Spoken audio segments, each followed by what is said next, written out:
Hello, everyone. My name is Noah James Gonzalez. Friends and families call me Nonong Gonzalez, a name given to me by my grandpa, which I like, and a name which established my identity. I invite you, together with my mom Angelia, Grandma Nancy, Tita Gian, and my grandpa Jimmy, to come travel with me as I journey around the world to see the beautiful places, its people and culture, and taste its native delicacies.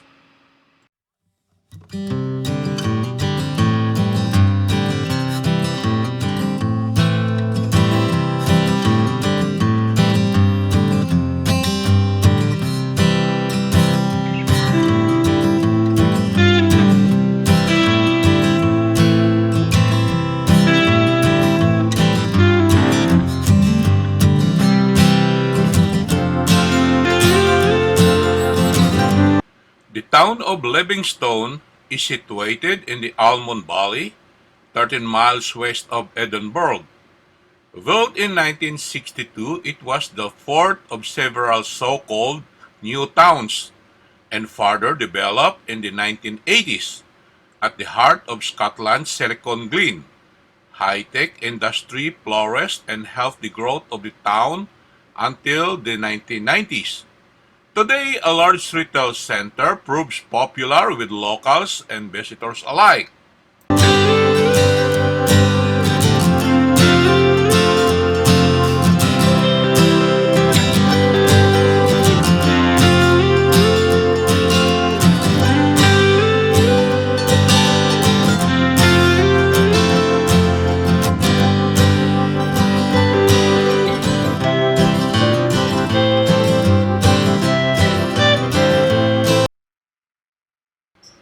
Before 1962, the area around Livingstone was previously an important shale oil area.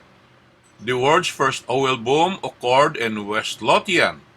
This was based on oil extracted from shale, and by 1870, over 3 million tons of shale were being mined each year in the area around Livingstone.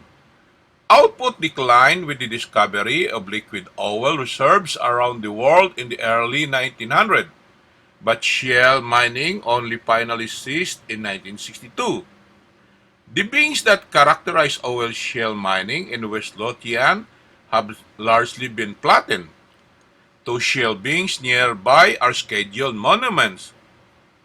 In 1898, Livingstone had several houses, a Church of Scotland church, a United Free Church, and a school.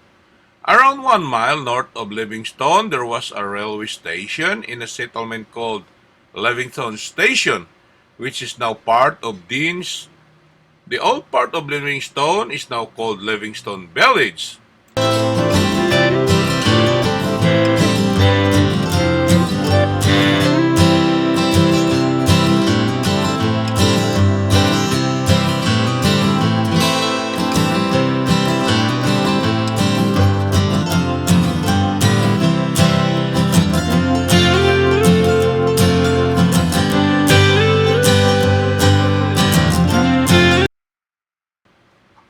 Livingstone was built as part of the New Towns Act of 1946, in part to ease overcrowding in Glasgow.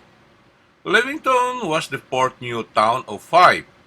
The others were East Kilbride, Glenrothes, Cumbernauld and Irvine. Livingstone was designated as a new town on April 16, 1962. The first people moved into Livingstone in April 1966. Three villages, Livingston Village and Livingston Station in the old parish of Livingstone, and Bellsquarry in the parish of Mid Calder, and numerous farmsteads remain islands of old buildings within the new developments.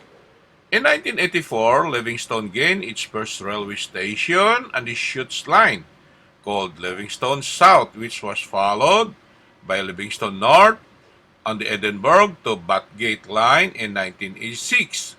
This station replaced the former Livingston and Newpark station, which has closed before the construction of the town. In 1995, Livingstone gained its professional football team, Livingston F.C., which was essentially the relocation of Meadowbank Thistle F.C. from Edinburgh.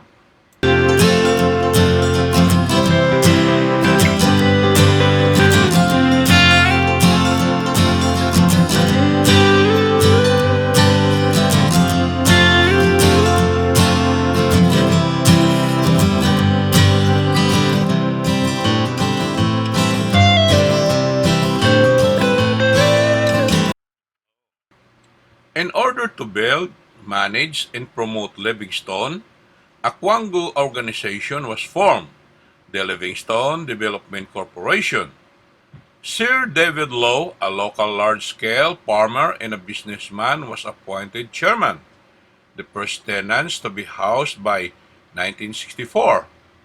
The corporation guided Livingstone until its mandate expired on March 22, 1997, and the town was transferred to West Lothian Council. The last major construction operation carried out by the LDC was the Almond Valley Stadium. Construction in Livingstone has continued under the management of West Lothian Council.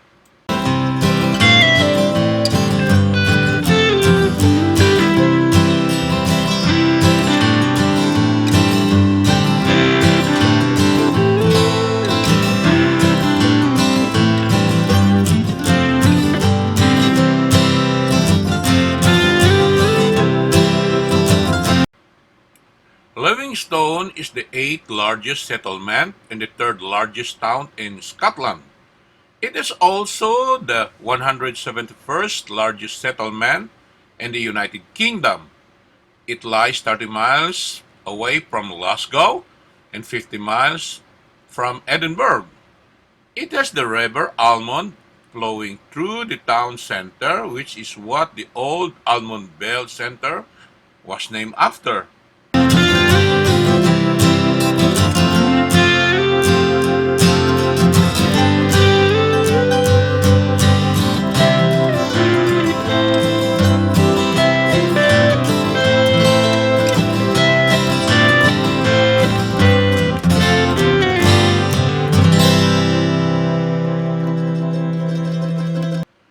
Livingstone Town Centre sits on the southern edge of the Almond Valley. It is bounded by a ring road and has been purposely planned, distinguishing it from West Lothian's other town centres. Howden Park is located immediately north of the town centre. Livingstone is the sub-regional centre serving West Lothian. It features one of the largest indoor shopping and leisure complexes in Scotland.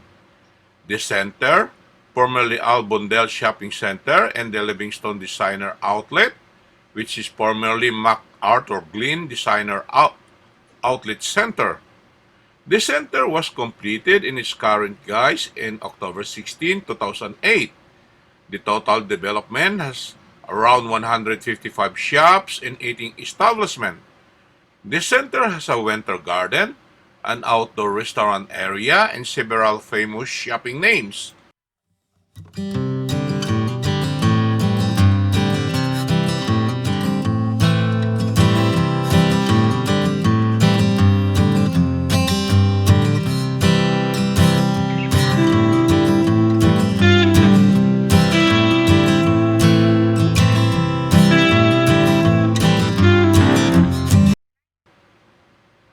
The Designer Outlet Mall, Livingstone Designer Outlet, contains a BUE multiplex cinema, a food court with many chain fast food outlets, bars, restaurants, and cafes, as well as around 100 popular outlet stores. Livingstone Town Center has an abundance of car parking. The southwestern edge of the town center is dominated by retail parks. These contain a number of well-known retailers such as Pizza at Home, PC World, and Caris, as well as fast food outlets including KFC and Frankie and Benny's. Until 2016, there was a large B&Q in the southwest of the town center. as well as a large Morrison supermarket, which remains open. The Homebase store closed in July 2010 and Argos moved to premises across the road. The former Homebase and Argos stores were converted into a large Sainsbury's supermarket that opened in December 2010. Also in the town center are discount supermarkets such as Aldi and a Lidl, which is located beside the Almond Valley Stadium.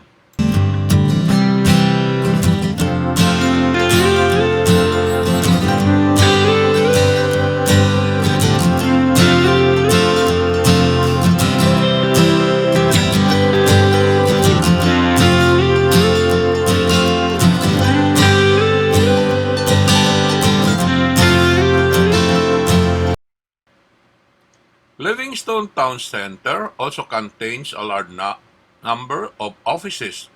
Private sector offices are also concentrated at the eastern and western edges of the center and along the Almond Valley Boulevard.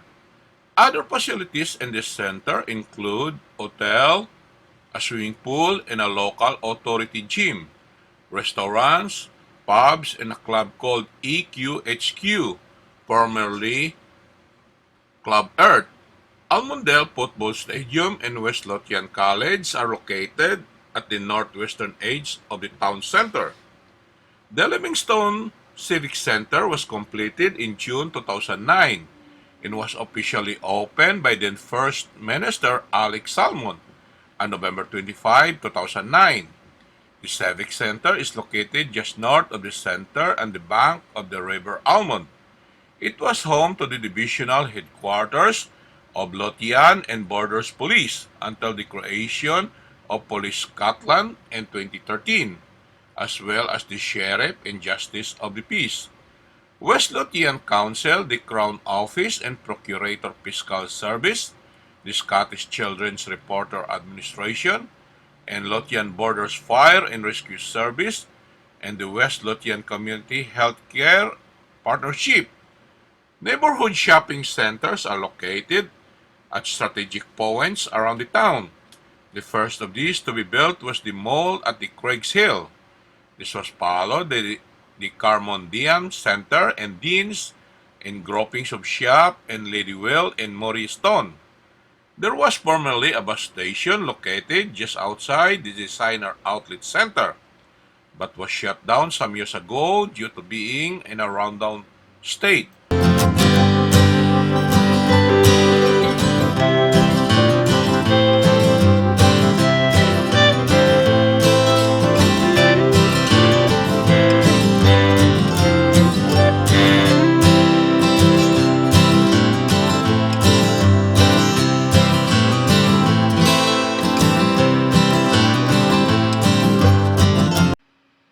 As I pause here, I hope you enjoy our ride. Don't forget to watch my next episode and please hit the red subscribe button below for it means so much for me. Until next time, thank you so much.